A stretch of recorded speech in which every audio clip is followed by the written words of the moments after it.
In 35 years on this bench, I've seen arrogance walk through that door, but I had never seen a father stand up in open court and say, "I failed my son," not like that, not with that kind of honesty. If stories like this move you, subscribe, because every week I bring you real moments from this courtroom where justice meets the human heart.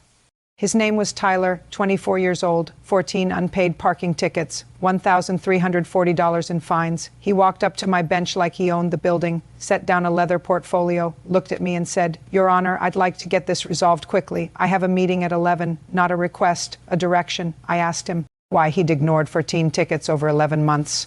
He shrugged. "I was busy. I forgot. That's what I'm here to pay." I've seen that look before, not cruelty. Something sadder, the quiet indifference of someone who has never once faced a consequence they couldn't write a check to erase. Then the back doors opened. His father walked in, successful man, well known in Providence. He placed one hand on his son's shoulder and Tyler made his mistake. He leaned into the microphone and said, "My father's attorneys can have a check on your clerk's desk within the hour. I don't see why this needs to take longer." The room went completely still. I held up one hand. "Young man," I said calmly, "this is not a toll booth. Every person in this room stands equal before the law. Your check is not relevant here. Are we clear?" Then his father did something I will never forget. He stepped forward and said loud enough for everyone to hear, "Your Honor, I owe you an apology." I raised him. My throat tightened.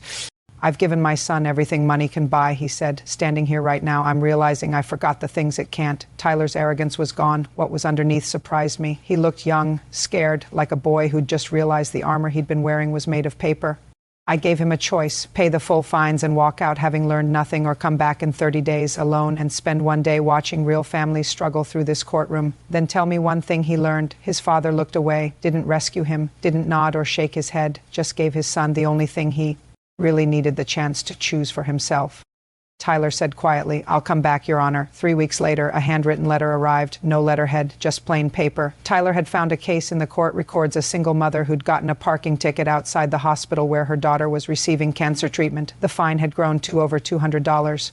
He paid it anonymously.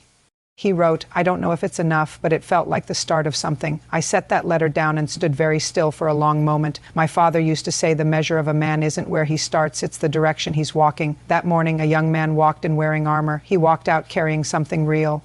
That's what this courtroom is for. If this story reminded you that it's never too late to change direction, share it with someone who needs to hear that today.